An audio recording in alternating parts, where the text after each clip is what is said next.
दोस्तों, आज हम बात करेंगे भारत के लौह पुरुष सरदार वल्लभ भाई पटेल की।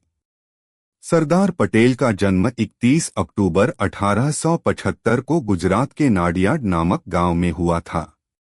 उनका परिवार साधारण किसान परिवार था, लेकिन उनमें बचपन से ही अद्भुत साहस और आत्मविश्वास था।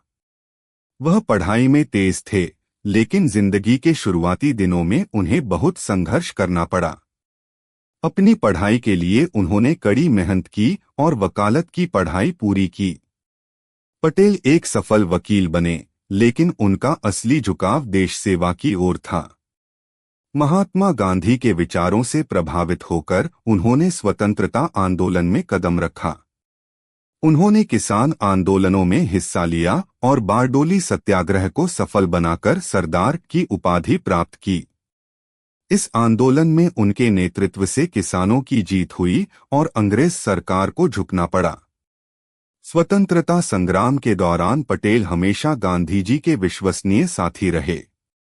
उन्होंने नमक सत्याग्रह और भारत छोड़ो आंदोलन में अहम भूमिका निभाई।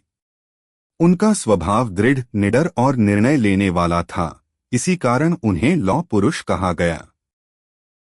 लेकिन सरदार पटेल का सबसे बड़ा योगदान स्वतंत्र भारत के निर्माण में देखा गया। 1947 में जब भारत आजाद हुआ, तब देश में 562 रियासतें थीं।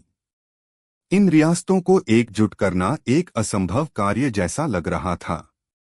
लेकिन सरदार पटेल की दूरदर्शिता, राजनीतिक कुशलता और कठोर निर्णयों के कारण ज्यादातर रियासतें भारत में शामिल हो गईं। हैदराबाद, जूनागढ़ और कश्मीर जैसी कठिन रियासतों का विलय उनके साहसिक निर्णयों से संभव हुआ। इस तरह उन्होंने भारत को एक मजबूत राष्ट्र का स्वरूप दिया। यदि सरदार पटेल न होते तो आज भारत इतने बड़े रूप में एकता के साथ खड़ा न होता। देश की एकता और अखंडता के कारण ही उन्हें भारत का बिस्मार्क और भारत का लौह पुरुष कहा जाता है।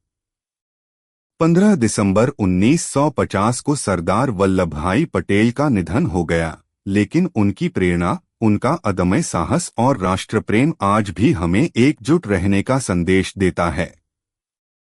दोस्तों, सरदार पटेल की कहानी हमें सिखाती है कि सच्चा नेता वही है जो कठिन से कठिन परिस्थितियों में भी राष्ट्रहित को सर्वोपरि रखे।